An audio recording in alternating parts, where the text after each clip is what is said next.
Just want to remind everyone, you know, so many times things intrigue me about the Word of God. One is when Jesus had a chance to talk to the crowd, he said, "You have heard, but I say unto you." And so I just want you to hear that one more time.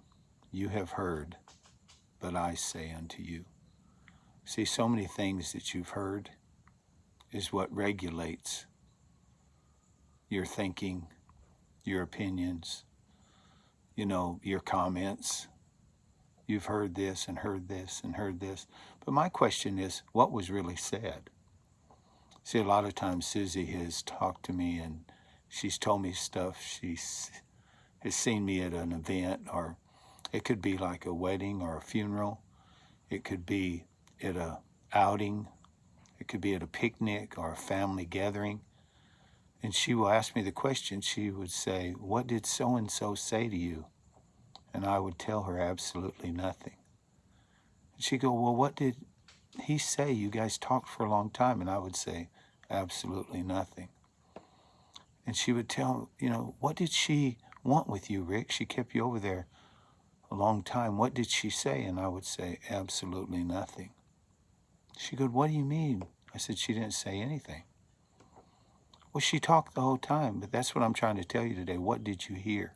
"I heard nothing. I heard nothing of eternal value. I heard nothing of significance. I heard nothing that mattered. I heard nothing that counted. I heard nothing that will really make a difference." And so I just want to point that out to you today, because that was my answer many times to Susie after long conversations with people. Because she went, "What did they say?" I said, "Absolutely nothing. Not one thing."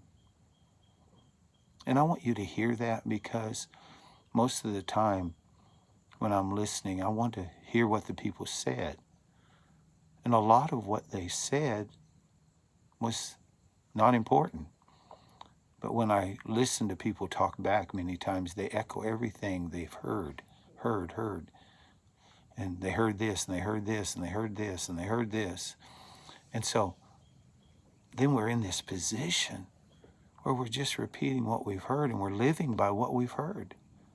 And Jesus said, "I know you've heard this, and I know you heard this, and I know you heard this." And he even said, "And I know you've heard this, and I know you heard this, but I say unto you." See, if I had any advice for my boys, my grandchildren, even my wife, it wouldn't be about listening and living by what you've heard. It would be, what did the voice of the Lord say to you? And so many times it's just the opposite of what you heard. So many times what you've heard is not what you want to say. And what you've heard is not what you want to repeat. And what you've heard is not what you need to be thinking about.